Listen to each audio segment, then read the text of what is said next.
All right, what's your name? Joseph Barkley. Okay. And when is your birthday? 4/14/48. Okay. And what is your address? 2167 Lanai Avenue, Bel Air Bluffs, Florida 33770. Okay. And my name is Carlton Cartwright, and I'm the Executive Director for the Children's Coalition Incorporated. And I'm also the chairperson for the Palm Beach County Democratic Veterans Caucus of Florida. Okay, and let's see. What branch of the service were you in, sir? Air Force, Okay, and what rank were you when you separated? Captain. Okay. And where did you serve? Well, my first assignment was at Lackland Air Force Base in San Antonio, Texas, where I went to officer training school. And upon graduation from officer training school, I was assigned to Chanute Air Force Base, Illinois, where I went to aircraft maintenance officer technical school. Mm-hmm. And subsequent to that, then I served for the balance of my time in the service at McGuire Air Force Base, New Jersey. Okay. And so I take it you enlisted? I enlisted coming out of college, mm-hmm. and then I went to school in San Antonio. I went to officer training school. That's a 3-month program. Right. And then from there, then I went to aircraft maintenance officer school. Okay. Where were you living at the time that you entered? I was in college in Hartford, Connecticut. I went to Trinity College, Hartford, Connecticut. Mm-hmm. I enlisted in Hartford, and subsequently then was assigned, as I said, to officer training school, and then my first actual assignment was Chanute Air Force Base. Right. And when I went to Chanute, then we moved from Connecticut. I went back and got my wife and my child, and we went to Chanute, and we were there for approximately 8 months, going to officer school, or aircraft maintenance officer school. Right. What was so what were you majoring in college? I was a philosophy major with a minor in religion. Okay. My intent was to go to seminary. Mm-hmm. I was an Episcopalian. I was accepted at seminary, but I didn't have the money to go. Okay. So that's why I went into the service. At the time, 1970 was when I graduated from college. There was a depression, and there were no jobs available, and so going into the service was a logical thing to do. Mm-hmm. Okay. Makes sense. Why did you pick the Air Force? Well, that's a good question. My dad was a naval officer, mm-hmm. and he was very upset that I didn't want to go in the Navy, but I had a wife and a child, and I didn't want to be away from home for long periods of time. And of course, if you're on a ship, that's what happens. Right. So the Air Force was more of a traditional job. It might not have been 9 to 5, but at least you were always in the area of the base, and so you weren't far from home. Right. That's right, just like a regular job. That's right. Well, in my case, I was an aircraft maintenance officer, so we worked 3 shifts, mm-hmm. but at least it was a regular place. I lived on base housing, and so, you know, you were a mile from the job, basically. Right, exactly. Okay. Tell me about your training in officers training school, OTS. Okay, in officer training school, as I said, I was a philosophy major and a minor in religion, so liberal arts, in other words. Right. But I seemed to do pretty well at school academically, mm-hmm. and so I didn't graduate necessarily at the top of my class, but I always did very well, and I ended up being an OT major, officer trainee major, mm-hmm. worked my way up through the ranks of my squadron while I was at officer training school, and ended up being, you know, a fairly high-ranking officer in the officer training school ranking system. Okay. Do you remember any of your instructors? Captain Vidal, I believe his name was our commander for Right. our flight, and he was a very good guy. And but most of the other officers, no, they just they were assigned there, and many of them rotated in and out during even the times when we were there. So no, I don't remember all those particular folks. Gotcha. Well, that's okay. And how long was that? That was 3 months? 3 12 months. weeks? 12 weeks? Yeah, I basically I enlisted in April 26th. I then reported for duty on July 26th, and so I went to the local base at local recruiting office in Hartford. They took us by train to New Haven, and then from New Haven they took us by bus to JFK, I believe it was, and then we flew to San Antonio and bussed over to Lackland, and then I was there for that period of time and really didn't leave the base during that period of time. Okay. And then from there, once I graduated from officer training school, then I went on to Chinook. I went home to Connecticut and then back to Chinook. Hi. Hello. My name is And the we're, back. yeah. Interrupting. I'm No, sorry. yeah, just, So sorry. thank you, no problem. Okay, so, All right. So that was basically it. And at Chinook, the war was going on, and so we actually had 4 shifts. You went 6 in the morning to noon, you went noon to 6, you went 6 to midnight, or you went midnight to 6, and rotated around. I lived in officers' housing again there, and it was a short ride to the base every day, to the classroom. We did not have to march. The enlisted men had to march to class, but we were able to drive our car to the class. And so while I was there, made some good friends. And there again, I did pretty well academically. I graduated 3rd in my class behind a fellow who had been a jet engine mechanic for SAC for 12 years. And the 2nd place guy was a Boilermaker from Purdue, an engineer, an electronics engineer from Purdue. So being a philosophy major and graduating 3rd was not a bad deal there at all. not at all. And so there again, we lived on base. It was fairly routine. And then once I graduated from aircraft maintenance officer school, then we stayed one extra about 30 to 60 days, I'm going to say, because my wife was pregnant with our 2nd child, and so we had to stay there. So I went to another school. I went to Jet Engine Accident Investigation School, and there I met a lot of officers from other countries. I remember specifically there were folks from Egypt and from Italy and South America.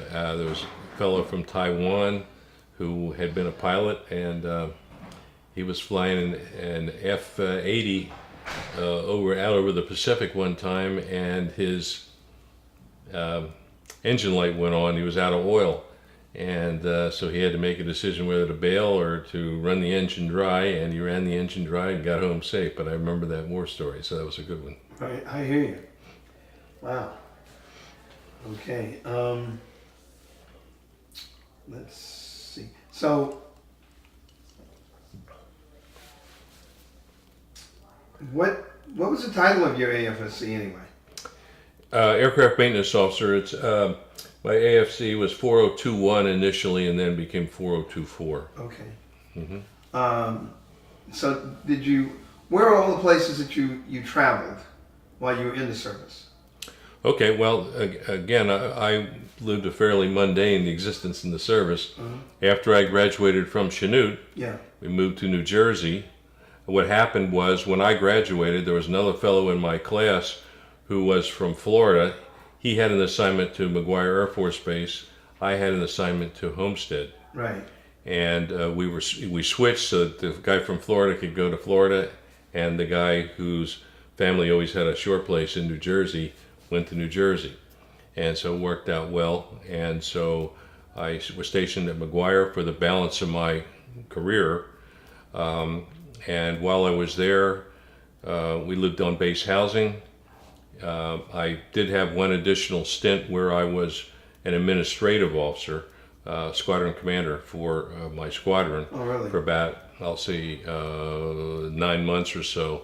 Most of the time was spent as an aircraft maintenance officer. I was either on the flight line or I was in the launch room, the control room. So and we launched about 7 or 8 airplanes a day. At that time, I think we originally had 43 141s. We lost one, and so we had 41 or 42 the balance of the time. Okay. What did you do when you went on leave? Well, when I went on leave, I didn't really use that much leave, but my mother lived an hour away in Wilmington, and so I didn't really have a lot of leave time that I used for anything in particular. My wife's family was in Connecticut, and so we went up there once in a while, but really didn't do much. I was in the MBA program with Southern Illinois University. I received my MBA while I was there, so I was going to school all the time while I was there. Okay. So I was always working or going to school, and so I didn't really spend a lot of time off base or anything like that. How many kids do you have? 2 at that time. Then we adopted a third Oh, really? after I got out of the service. Yeah. Okay. All right. All right. What did your wife do? Did she just? My wife was a nurse, Oh. and so she could work odd hours and things like that. But most of the time, because our kids were young, she was at home. Right. Right. Okay. Tell me about a couple of your. Well, obviously you never went in combat. No. Okay, great. No. That's not a problem. So that means you weren't a POW ever either. No. Did you receive any awards, medals, or citations? Nothing to speak of. No, there's no bravery or anything like that for being an Right. aircraft maintenance officer. I understand. All right. Did you ever have anything to do with any battle plans since you were an officer? No. How was the food? Well, When you- I didn't live in the barracks, so Right. so there really wasn't much there. So I wasn't the guy that spent a lot of time at the NCO, the officers club, so it didn't really matter. I mean, it was just pretty much standard family life. The one thing that I did do that was an additional duty, I was also an honor guard commander, which is unfortunate. I had to go to a lot of funerals. I had a command of about 18 people that I took on basically a school bus, a military school bus, right. and we went to the local church or funeral home of wherever this particular young officer or enlisted man was going to be buried. Right. And so that was an additional duty that I had. It was very sad. Yeah. And we, of course, in 141s brought in a lot of bodies, caskets from Dover, and brought them into New Jersey, and then we took them, as I say, in honor guard in many cases to the particular funeral home for that particular person. What years did you serve? 70 to 74. Okay. So basically, after I got out of tech school, 71 to 74 was my time where I was actually doing what I was supposed to be doing, which was, launching airplanes. Where were the bodies coming from? Vietnam. Right. What was I hate asking you, what kind of rate, at what rate were these? Well, we were probably doing 1 or 2 funerals a month, but that's only a small percentage of the number of bodies that came in. This is one particular place. That's how many funerals. Yeah, I don't know exactly. Because I wasn't there all 24 hours, so they could come in on different flights during the course of the day. Okay. But usually they came in 2 or 3 on a plane at a time. Yeah. And that's a lot. Yeah. That's a lot. And so okay. Let's see. Did you have everything that you needed to do your job throughout your service career? Yeah, I had very good officers. One particular gentleman, Colonel Patrick, was a very top drawer guy, and I worked for him for several years, and he was an excellent officer. And so everything I needed was fine. I never had a conflict where I couldn't reschedule in order to make my classes for the MBA program. If I needed leave or whatever, it was always fine. So I would say overall, I didn't enjoy being in the service per se, but I certainly had no issues with any of my officers, my commanders. Okay. Yeah, Yeah. that was the next Yeah, question. no, they're all quite high quality people. I was very impressed with their integrity and their commitment to duty and all those sorts of things. I felt very much that they did an excellent job. What about your staff, the enlisted? Surprisingly, the most of the people were really high quality people. A lot of integrity, a lot of people really committed to their mission. Good mechanics. They were very careful about the way in which they went about their work, whether it was working on engines, landing gear, electronics, avionics, whatever the case might be. I thought they all did an excellent job. And I was very impressed with some of those people. They would have certainly been people I would hire in my business if I had a business at that time. Really? Yeah. There were a few bad apples, of course, but Well, that's true in any kind of business. right. But I never felt that in any way a mission was deleteriously affected. I never felt that in any way any aircraft would be in danger or anything like that. Mostly it was things like maybe too much time off hours, hanging out at the NCO club or that kind of thing. Right. That's really all it boiled down to. I thought overall everybody was very, very highly qualified. They were trained well. They had all the tools and everything that they needed, and the Air Force, the 141 was a particularly good airplane anyway, and so it was it wasn't maintenance free by any stretch of the imagination, but it was very well maintained, and it was a great flying airplane. Okay. You said that was a C-141? C-141, yes. I flew on one of those once while I was in Europe. Yep. A little bit noisy if you're riding in the back, but Right. a very good flying airplane. Very overpowered. It would go a lot faster. Colonel Patrick said he could have landed one of them on one engine if it Wow. was an inboard engine. So I mean that's pretty darn amazing. Fantastic, yeah. Yeah. Okay. What can I ask you? Did you have any casualties in your unit? No. Anybody- No, we weren't in any kind of dangerous situation. Well, no, I mean, anybody get hurt on the job? Oh, I'm sure that some people got hurt on the job, Yeah. but what it would have been relatively a minor thing. I mean, somebody might have gotten injured, doing some kind of thing with a tool or something like that. But we didn't have any, crashes or any kind of thing like that where, Okay. at least that I was aware of, Right. that would in any way harm somebody, in a major kind of a way. Right. Right. Okay.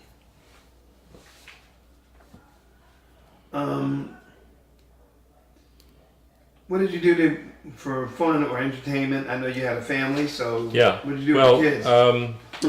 Well, first of all, we would visit relatives. Uh-huh. Second thing is Philadelphia was about 45 minutes away, so you could Okay. go to Philadelphia and walk around in the colonial area and that kind of thing. We went to the beach, the shore. It's called in New Jersey, Yeah. but those kinds of things. That was about I would say an hour you could get to the beach from there. Not bad. And of course we would go up to visit my wife's family up in Connecticut and Massachusetts. Uh-huh. So that was more of a several day trip. Right. But there were plenty of things to do, and McGuire was not remote like some military bases are remote. McGuire Right. was just off of I-270, 295, and so you could go north to New York or south to Maryland or Virginia or wherever if you wanted to. Yeah. Okay. Do you have any memorable experiences that stick out in your mind? A couple of those memories, either humorous or otherwise.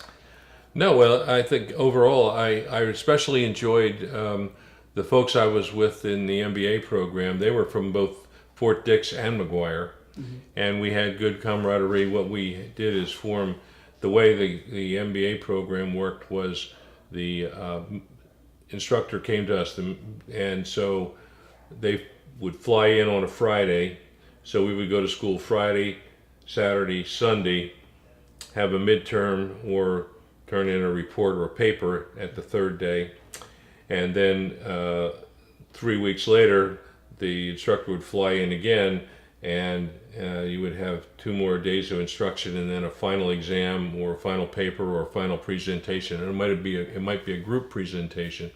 So as a result, we got together. There were 4 to 6 people in a group, and we got together and worked out our presentations and so on, so that everybody really sort of got to know each other pretty well, much like a study group in a regular college environment. Right. So it worked out very well, and those folks were very enjoyable. A lot of them were also, lieutenants and captains and majors, so we had a lot of camaraderie developed by that kind of thing. So that was a good way to really get to know people. Mm-hmm. Oh, okay. Good. Cool. Okay.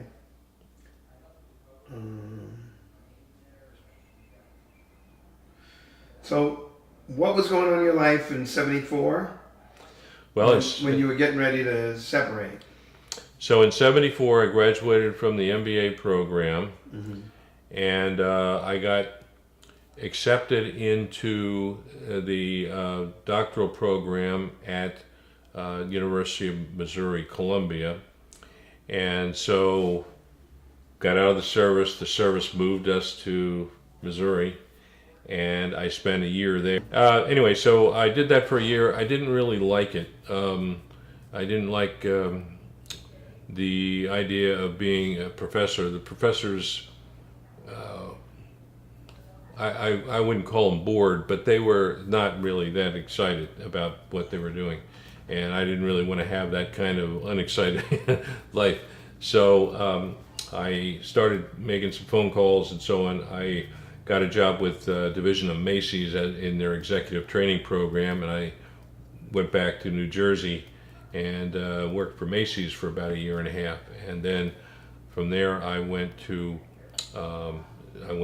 the financial planning business with a company called Connecticut General, which later became Cigna. And so I've been in the insurance business since 1976. So I've now been in the insurance business for 41 years. Wow. What did you do for Macy's?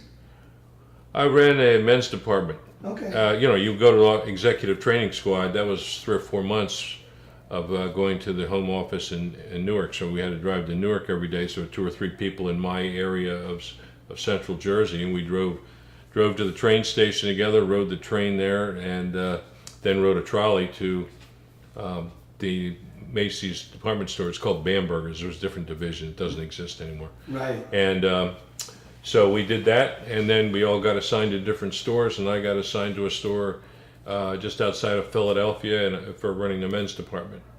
And so I did that for about a year and a half, and again, I had a promotion, and they wouldn't let me get promoted because it was coming into the Christmas season, so I quit.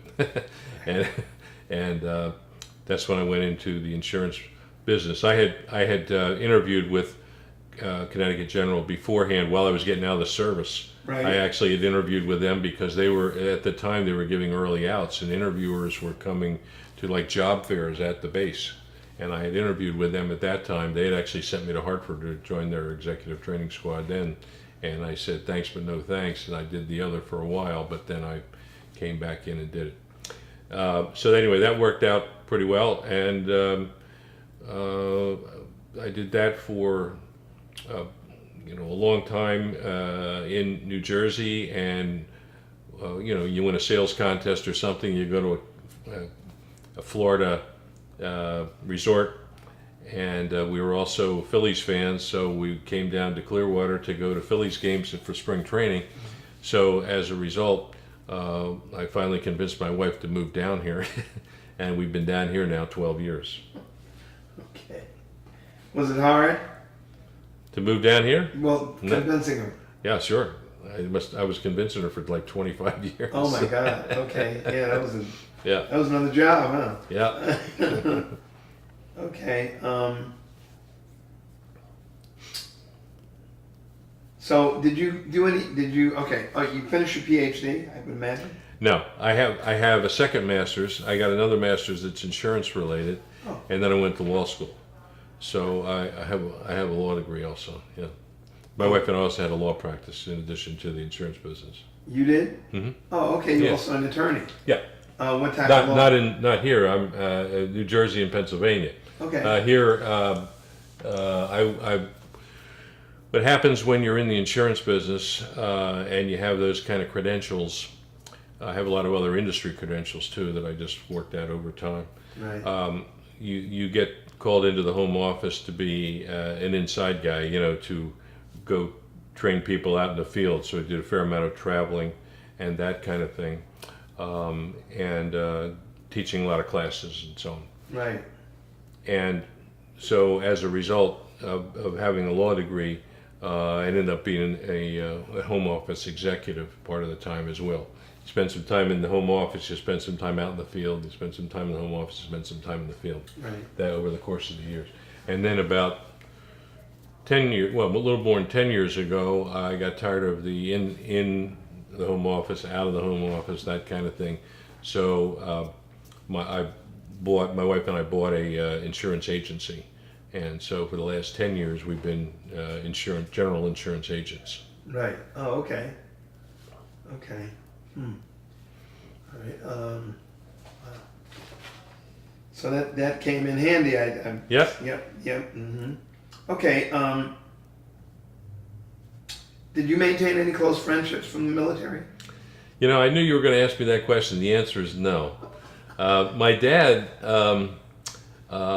actually, my dad was a dive bomber pilot in the war, and he actually maintained relations with his gunner, you know, for years. The guy lived in Oklahoma. I never met the guy, but I mean, I knew that they kept in touch. Right. But in my line of work, what I was doing, you're constantly getting shuffled in and out to different bases. The war was going on. There were a lot of things. You get 1-year assignments to go to Thailand or to Vietnam or wherever, and so people were coming in and out, and there was really no way to build that kind of personal relationship. So the answer is no. Okay. Okay. All right. Do you belong to any veterans organizations now? Yes. I'm a member of Post 119 of American Legion? American Legion, and it's right across the street from my office, as a matter of fact. Okay. And the other thing that you know, I would say that I do is keep in touch generally with veterans organizations, but you know, I get the magazine and all that kind of thing.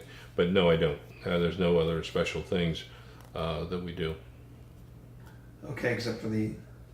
Oh well, I'm the president of the local caucus. Oh, you are? Yeah, president of Pinellas County Democratic Veterans Caucus. Yes, Okay. but that's part of what that picnic was today. Right. Yeah, but you know, it's a very small caucus. We have, I think, 17 members right now. We're trying to build it, Right. but there frankly are not that many veterans anymore. Most of the people never went into service, Okay. so All right. it's not a giant organization. Right. Yeah. Well, I've managed to accumulate, I think we got 19 or 20 Hmm. down in Palm Beach County. There's a lot of veterans around just trying to get out and about and, you know, make it happen. Right. Well, a lot of people are motivated to, you know, do anything other than they'll go to a meeting or something like that, but Yeah. there's not a lot of other things going on. Right. Yeah. Okay. Just a couple more questions. Sure. Did your military experience influence your thinking about war or about the military in general? Well, I was not particularly pro-Vietnam War anyway. I could have gone to ROTC while I was at Trinity and saved my parents a lot of money because it was a very expensive school. But I didn't really care for it. I had no intention to go into the service except for the fact that there were no jobs when I got out of college. Right. But I never did anything anti-war or anything like that. I am a member of the Democratic Party and I am a progressive, so therefore I'm not particularly interested in some of the things that are going on right now, like in Afghanistan or Iraq or those kinds of things. I thought those things were a big waste of money and a lot of lives that were unnecessarily taken because of that. But I haven't done any demonstrations or anything like that. I just generally do that as much as I can through my voting. Right. Okay. Yeah, I was curious how you felt about the present political climate. Well, the present political climate is terrible right now. I mean, it's Democrats are not able to control either house, and presidency right now is in terrible disarray. So therefore, there's not a lot we can do about it right now except try to recoup our previous positions in some of the offices and some of the elected official locations that we had. I happen to be a local elected official, but I'm an elected official at the municipal level, which is nonpartisan. So therefore, I can't do anything about it locally. And I don't know how familiar you are with Florida's rules, but under the you have to resign to run to go for a higher office. So if I wanted to go for a higher office and lost, I would actually be losing two positions because I'd lose my position where I am now, and then I would also lose the new position, which could harm the party further. So I haven't run for higher office at this point. Okay. Can I ask you about two specific issues? What Sure. your opinion is? Mm-hmm. All right. One is on education. All right. How do you feel about the new person who is in charge of education for the country? And the other- DeVos? Yes. Yeah. It's hard. It's the simplest way to put it. First of all, she's a homeschool person herself. She is for charter schools, which drain money from the public school system. And she's putting into place people who are not any better than she is as far as the way in which education will be done. So education is going to suffer tremendously over the next few years until we can get somebody else in there. Okay, and I'm just curious as to what is your opinion of the immigration issue? Again, it's hard. This country was based on immigrants.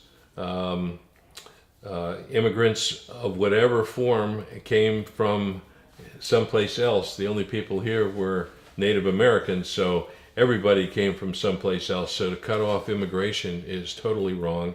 You lose all the tremendous energy and intellect and everything else that fresh blood brings into the body politic that's the American people. And so it's just terribly wrong to cut off the ability for people to come to this country under some kind of neurotic thing that everybody's going to be trying to destroy the country. There's always going to be a few bad apples, and you got to live with that. But most of the people that come here are honest, legitimate people that want to make a better life for their family. So it's just totally wrong and very, very short-sighted to cut off immigration.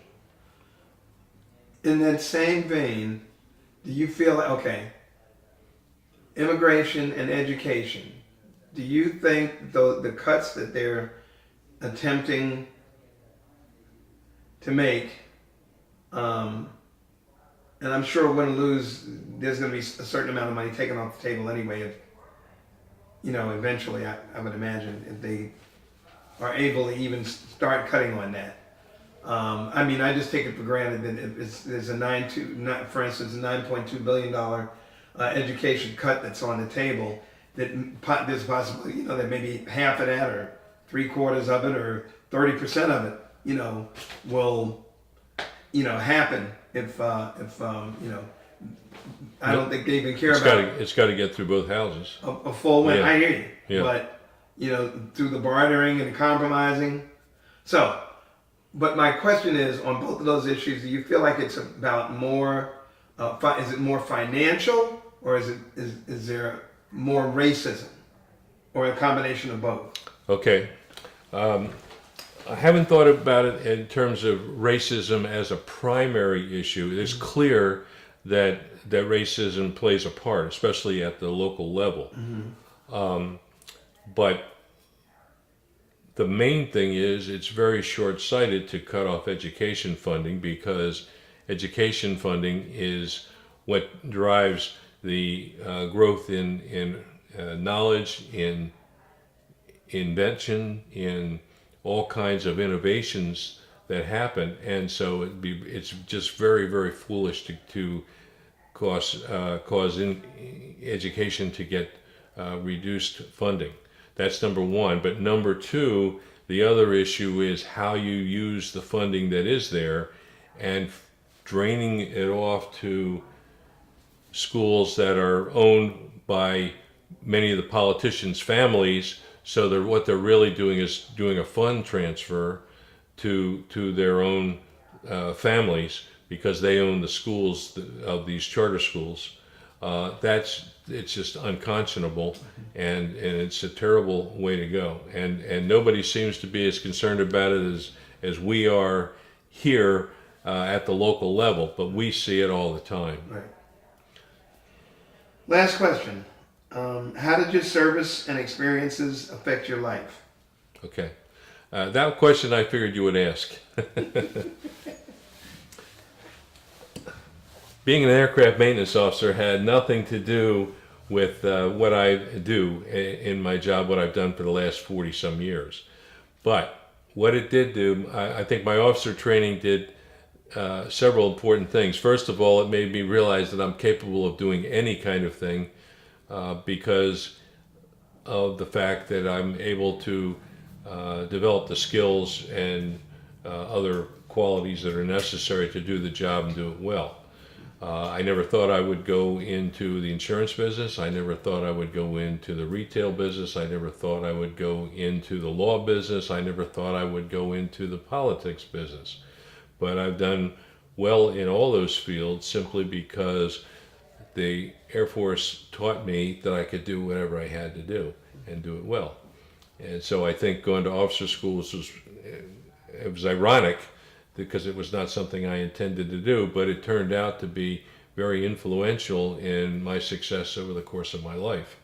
And so even though I felt those 4 years were somewhat of I don't want to say waste of time, but used up some portion of my life without being really totally productive. I mean, I never made any decent money or anything like that out of it, but I did get an MBA, I bought my first house, and a lot of other things like that through the service. Right. So I owe the service a lot because over the course of my life I got a good head start by virtue of the things that I was taught. And a lot of it is really just psychologically simply telling me that I could do whatever was necessary to do a job and do it well. So I think I owe the service a debt of gratitude, and I'm glad I was in it. I just didn't think about it at that time. Okay, well, do you feel like you left anything out of this interview that you'd like to share? No, but I am happy that somebody is doing what you're doing, because I think that's important. What's unfortunately happened is we've lost a lot of information and a lot of knowledge by not having people be in the service. I was sort of at the tail end of the draft. My draft number was high. I was in like 260 or something like that. I don't remember now. Right. So I didn't have to go in the service. I went in because of financial necessity. Mm-hmm. But I think what it did do is it gave a formative pattern that other people could have used effectively. I think a lot of people drift aimlessly because they don't have that foundation. And if everybody had to go in the service for 3 or 4 years, it probably would be a good thing, not a bad thing. It's just that it's very expensive to operate a military when, you know, there's no war going on. What we're doing right now is we're putting the same people, recycling them through the process of being in Iraq or in Afghanistan, and then sending them back for a second and a third and a fourth term. Whereas in the Vietnam era, everybody went one time and that was it. Right. And so I think we would be better off if we had a larger military, maybe shorter enlistment periods, maybe 2 or 3 years. Yeah, But just everybody get a head start by doing that. Think of all the kids from poor neighborhoods who would get an education, would get their GEDs, would get maybe a junior college credential, that kind of thing. If kids did that, and they'd be a lot farther along than kids who are looking for a job at a low end type of job and can't find any work. So that's when they get into trouble, and that's when they just feel that their life is worthless. And so I think if you had that formative period of time, it would be very beneficial for the country as a whole, and for so many of the people who feel like they're sort of being left behind. okay. Well, sure, we could talk for another 3 hours about all this stuff. But anyway, I want to thank you for your service, Mm-hmm. and thank you very much for this interview.